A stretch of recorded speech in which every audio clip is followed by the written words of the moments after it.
La politica deve mettersi d'accordo e deve parlare con una voce unica.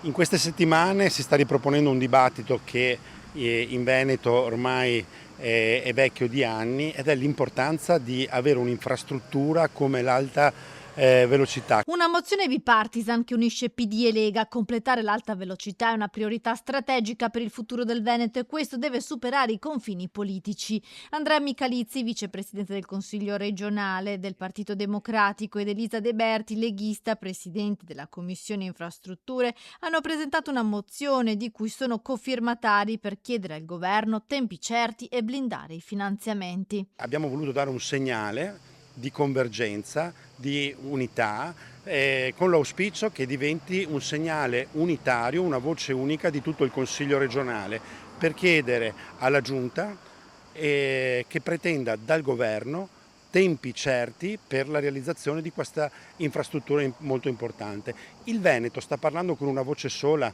rispetto al mondo dell'economia, a sindaci, a territori che invocano l'importanza di quest'opera. La politica deve entrare in sintonia con questa richiesta. Messe da parte le divergenze politiche, Micalizzi e De Berti sono pronti a fare fronte comune per ottenere la realizzazione di un'opera fondamentale per l'economia del territorio.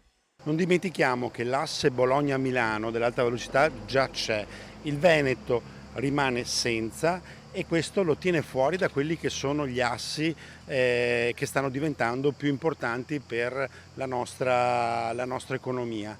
L'alta velocità è importante sia per i treni veloci, ma è importante perché libera i binari per il traffico regionale, quindi un'infrastruttura che non serve solo a correre verso le città importanti, è un'infrastruttura che libera spazio per il traffico locali, per le merci che hanno bisogno hanno bisogno di girare su rotaia, togliendo quindi merci che viaggiano sulla gomma e quindi anche un'infrastruttura che guarda ai temi della sostenibilità.